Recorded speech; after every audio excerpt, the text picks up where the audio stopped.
¿Puede un país seguir unido cuando una parte de la nación siente que las leyes del gobierno la perjudican directamente? Esa fue exactamente la pregunta que sacudió a Estados Unidos en la década de 1830. En este video vamos a descubrir cómo un impuesto sobre productos importados terminó provocando una crisis nacional, por qué algunos líderes del sur defendieron la idea de que un estado podía rechazar una ley federal, y cómo Andrew Jackson respondió con firmeza para evitar que la unión se desmoronara. También veremos por qué este conflicto fue mucho más que un debate económico. Fue una advertencia temprana de las tensiones que más adelante conducirían a la guerra civil. Hoy hablaremos de aranceles, de derechos estatales, de soberanía, de poder federal y de una gran pregunta constitucional. ¿Quién tiene la última palabra en Estados Unidos, los estados o el gobierno nacional?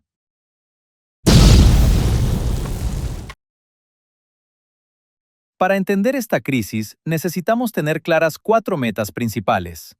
Primero, vamos a analizar cómo el arancel de 1828 afectó de manera muy distinta al norte y al sur. Aunque era una sola ley nacional, sus efectos no fueron iguales para todas las regiones. Segundo, explicaremos la teoría de la nulificación, asociada principalmente con John C. Calhoun. Esta teoría sostenía que un Estado podía declarar inválida una ley federal que considerara inconstitucional. Tercero, evaluaremos por qué la crisis de la nulificación representó un desafío directo a la autoridad del gobierno federal. No se trataba solo de una queja política. Se trataba de cuestionar la estructura misma del país. Y cuarto, comprenderemos la respuesta del presidente Andrew Jackson, quien consideró que preservar la unión era una prioridad absoluta. Al final del video, no solo sabrás qué ocurrió, sino por qué este momento fue tan importante en la historia política de Estados Unidos. Antes de avanzar, vamos a dominar 4 conceptos esenciales que aparecen una y otra vez en esta historia. El primero es soberanía. La soberanía es la autoridad suprema que tiene un Estado o un gobierno para gobernarse a sí mismo. En este conflicto, la gran pregunta era si esa soberanía residía principalmente en los estados o en la nación. El segundo concepto es seccionalismo. El seccionalismo es la lealtad a los intereses de una región, como el norte o el sur, por encima del interés nacional. Y eso fue exactamente lo que empezó a intensificarse en esta época. El tercero es nulificación. La nulificación es la acción de un Estado para invalidar una ley federal que considera inconstitucional.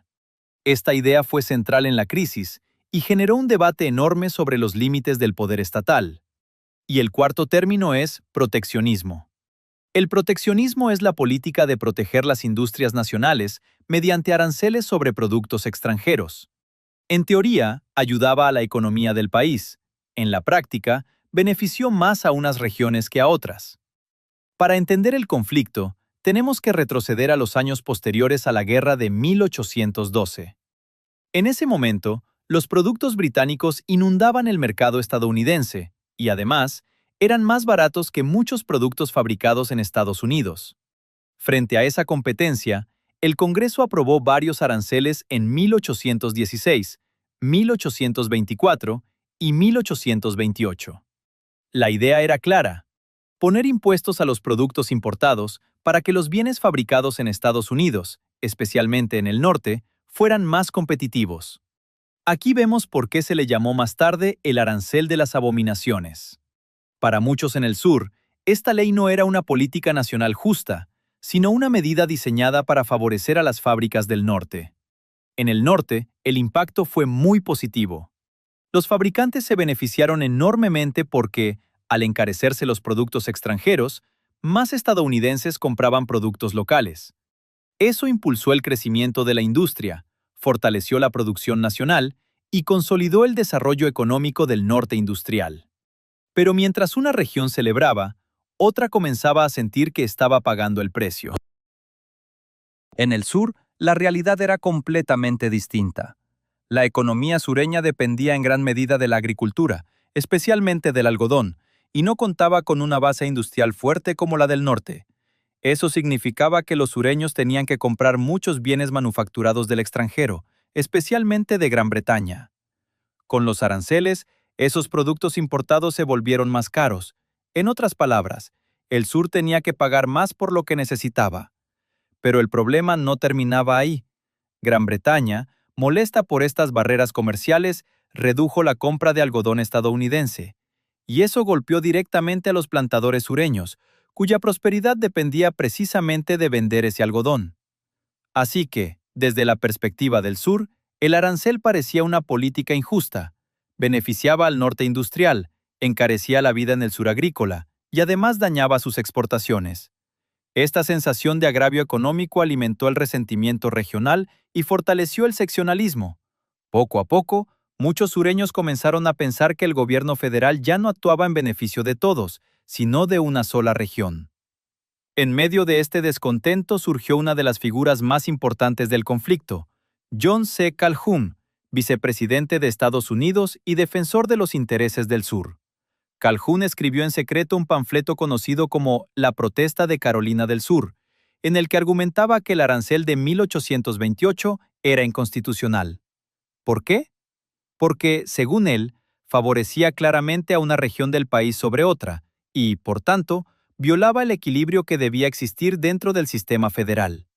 Su argumento iba todavía más lejos. Calhoun sostenía que los estados habían creado el gobierno federal. Si eso era cierto, entonces los estados conservaban el derecho final de juzgar si una ley federal excedía la autoridad constitucional del gobierno nacional. De ahí nace la teoría de la nulificación. Si el gobierno federal aprobaba una ley inconstitucional, un estado podía declararla nula dentro de sus fronteras. Esta idea era poderosa, pero también peligrosa, porque si cada estado podía decidir por su cuenta qué leyes obedecer, entonces la autoridad federal quedaba profundamente debilitada. Y la gran pregunta se volvía inevitable. ¿Podía sobrevivir una unión en la que cada estado eligiera cuáles leyes respetar? Aquí entra en escena el presidente Andrew Jackson, una figura compleja en esta crisis. Jackson simpatizaba con varios de los problemas del sur y entendía que muchas personas consideraban injusto el arancel, pero, al mismo tiempo, veía la nulificación como una amenaza directa a la supervivencia del país. Para Jackson, esto no era simplemente un desacuerdo sobre impuestos, era una cuestión de vida o muerte para la Unión. Por eso defendió con firmeza la autoridad del gobierno federal. Su postura se resumía en una idea clara: la Unión debía ser preservada. Jackson creía que, si un estado podía escoger qué leyes obedecer y cuáles ignorar, entonces el gobierno nacional dejaría de tener poder real. Y si el gobierno federal no tenía autoridad efectiva, la nación podía comenzar a fragmentarse. Un estado desobedecería hoy, otro podría separarse mañana. La respuesta de Jackson mostró que, aunque el país valoraba los derechos estatales, también existía un límite. Cuando esos derechos amenazaban la existencia misma de la Unión, el presidente estaba dispuesto a actuar con firmeza. La crisis llegó a su punto más tenso cuando Carolina del Sur aprobó una ordenanza de nulificación. Con ella, el Estado declaró inválidos los aranceles federales dentro de su territorio y amenazó con separarse de la Unión si el gobierno federal intentaba obligarlo a cumplir la ley. Eso ya no era solo un argumento teórico, era un desafío abierto al poder nacional. Ante esta situación, Jackson pidió al Congreso la aprobación del Force Bill, una ley que le daba permiso para usar el ejército y hacer cumplir los aranceles por la fuerza si era necesario. Este fue un mensaje contundente: el gobierno federal no iba a ceder ante la desobediencia estatal. Sin embargo, al mismo tiempo surgió una salida política. Henry Clay propuso el Compromiso de 1833, un nuevo arancel que reduciría gradualmente los impuestos durante un periodo de 10 años. Este compromiso ayudó a desactivar la crisis inmediata. Carolina del Sur retrocedió y la guerra se evitó. Pero el conflicto dejó una huella profunda. Aunque se había alcanzado una solución temporal, la discusión sobre los derechos de los estados frente al poder federal seguía viva. Y esa discusión volvería con mucha más fuerza en las décadas siguientes. Al final, la crisis de la nulificación nos deja varias lecciones fundamentales. Primero, el arancel de 1828 dividió al país de manera muy clara. Mientras el norte industrial se enriquecía y fortalecía su producción, el sur agrícola se sentía perjudicado económica y políticamente. Segundo, la nulificación desafió la supremacía federal al proponer que los estados podían rechazar leyes nacionales. Esta idea cuestionaba directamente la autoridad del gobierno central y planteaba una interpretación radical del federalismo. Tercero, Andrew Jackson dejó claro que el gobierno federal estaba dispuesto a usar la fuerza para mantener la unidad nacional. Su reacción demostró que preservar la unión estaba por encima de las disputas regionales. Y cuarto, este conflicto sentó importantes bases ideológicas para la futura guerra civil estadounidense. Las tensiones entre el norte y el sur, entre los derechos estatales y la autoridad federal, no desaparecieron, solo quedaron pospuestas. La crisis de la nulificación fue, en muchos sentidos, una advertencia temprana. Mostró que el país estaba unido en el mapa, pero profundamente dividido en sus intereses, sus ideas y su visión del poder. Si este video te ha resultado muy útil, no olvides darle a me gusta, suscribirte y activar la campanita para no perderte ningún video futuro.